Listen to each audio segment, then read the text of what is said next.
Hello, everybody, and welcome to another episode of the Red Effect Podcast. I'm your host, Coltin Schachtner, and today we have a familiar face with John Person. John, how's it going today? It's good to be here. Thank you.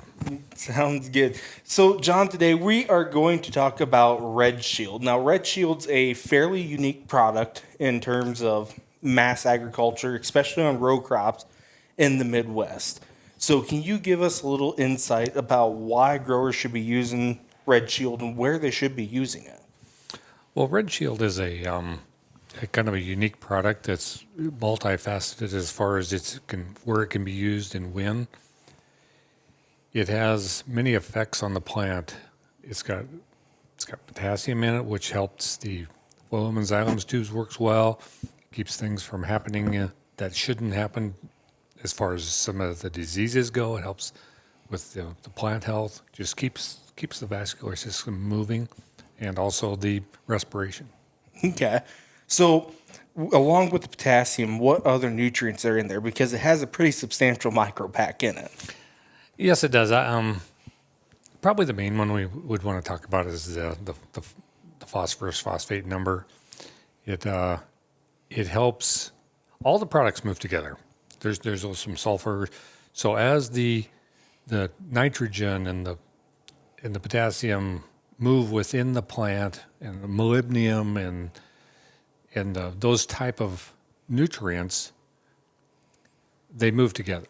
One cannot move without the other. The calcium is extremely important. Mm-hmm. So as we keep our plant healthy, we can gain a lot of other benefits from the health of that plant. Definitely. And plant health is something that it's become more and more apparent here in the last couple of years, just because with the lowering cost of grain and it seems the rising cost of inputs, we got to cut somewhere. And if we can continue to improve plant health so that way we can keep the Brix levels up so that plant's not as susceptible to disease, I think that's the way we need to start heading. Well, not only do we improve the health of the plant, as the health of the plant sends exudates out, we improve the health of the soil. And as we improve the health of the soil, the overall ecosystem improves, fights off bad things, insects, diseases, helps with that, and then helps with the uptake of other nutrients that are in the soil that are somewhat unavailable. Okay, perfect. So where do you like to see this product go? If you only could put it on once in the field, where would it be? Once in the field probably would be in furrow, but I think it can be used, 3 times. Okay. In furrow, at a V5 before we start talking about ear girth, and then a grain fill. I think the healthier that plant, the longer we keep it healthy, the better it's off all the way around. It's kind of like in our bodies as the flow in our systems, the blood flow and the balance in our systems is better. The plant is the same way. We're healthier. The plant is healthier. The less sick we get, the less diseases we can get. They all kind of work together, and that's one of the things that Red Shield would do. Okay. So when we're going back to the micronutrients, now we have zinc, manganese, and boron. Can you kind of talk about the importance of boron with calcium and moving nutrients into the plant with that? Well, boron would be, I would say, the driver. Without boron, calcium doesn't move. We have seen that with sap analysis, tissue analysis. We can apply boron in a field that is high in calcium, but the plant is low in calcium. Applying boron will bring the calcium up in the plant. We see that with molybdenum. Molybdenum, soil is low in molybdenum. We put a little bit in with the nitrogen. It improves the efficiency of the nitrogen. And this is kind of what we're trying to do by getting the balances right. But calcium is huge. Nitrogen, potassium, sulfur, all of those products or those nutrients really go in and out with calcium. Perfect.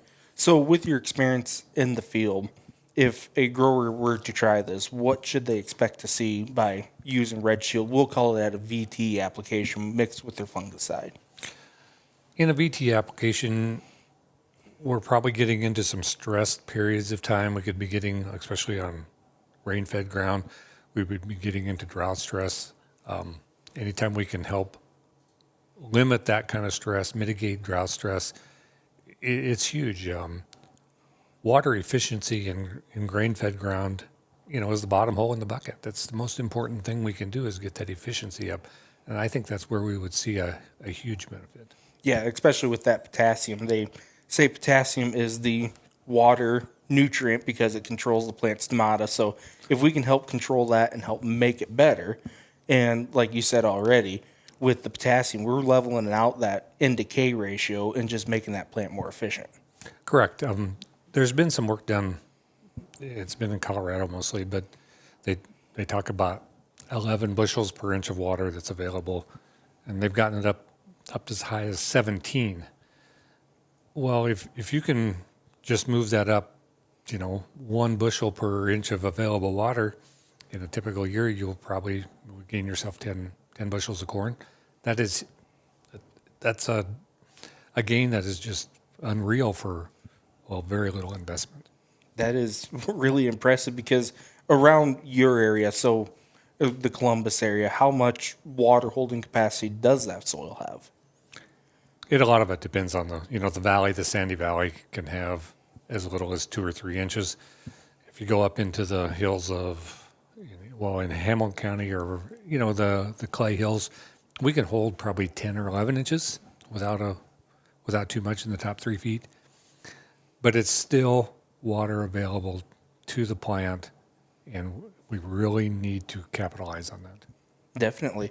So is there anything else on Red Shield that growers need to know and why they should be using it?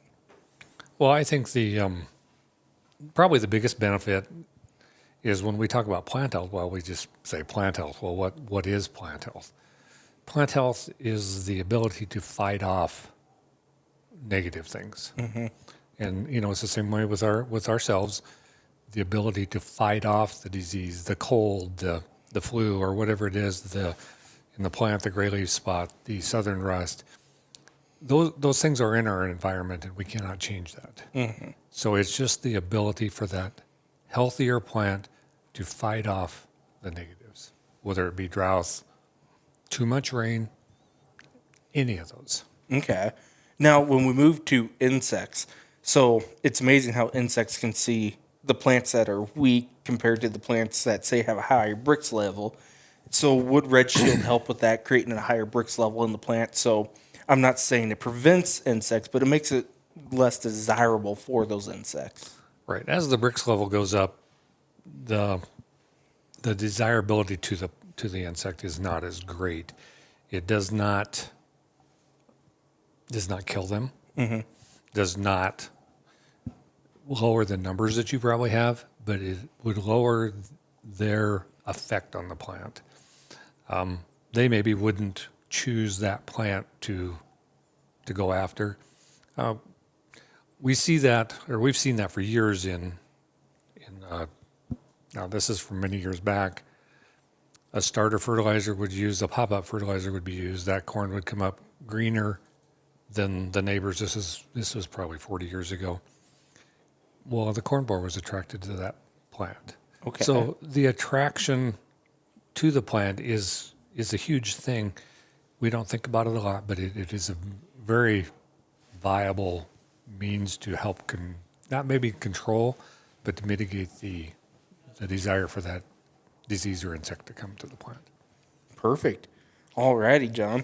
Well, thanks for your time today. And if you have any more questions, reach out to your REDSTAR rep or visit us at www.redstarne.com.